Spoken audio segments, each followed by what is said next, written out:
Hi, welcome to Prabha with Riyan பேசி. இதுவும் 7th ஸ்டாண்டர்டில் வரிகள் மற்றும் அதன் முக்கியத்துவமில் உள்ள ஒரு இம்பார்ட்டண்ட்டான கண்டென்ட் என்னன்னு பாருங்கள். ஃபஸ்ட்டு முன்னாடியெலாம் எப்படி இருந்துச்சுன்னா, தேசிய லெவலில் மத்திய கலால் வரியும் மாநில லெவலில் விற்பனை வரியும் போட்டாங்க.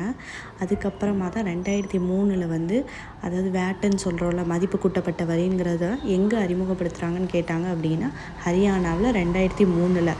அதுக்கப்புறம் 2005 கிட்டத்தட்ட 24 மாநிலங்கள் யூனியன் பிரதேசங்களில் கொண்டு வந்துட்டாங்க. எப்போவுமே ஃபஸ்ட்டு எங்கே கொண்டு வந்தாங்கங்கிறது ரொம்ப இம்பார்ட்டன்ட்.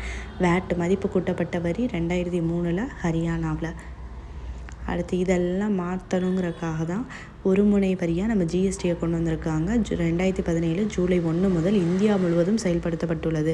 இது என்னென்னா, ஒரு வரி ஒரு சந்தை ஒரு தேசத்துடன் உள்ளது.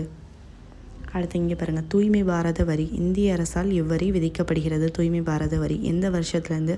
2015 நவம்பர் 15 தொடங்கப்பட்டது. அனைத்து வகையான வரி சேவைகளுக்கும் பொருந்தும். இதோட வரி விகிதம் 0.5% இருக்குது. இப்போ பார்த்திங்கன்னா 14%க்கும் மேற்பட்ட சேவை வரி நடைமுறையில் உள்ளது. தேங்க்யூ.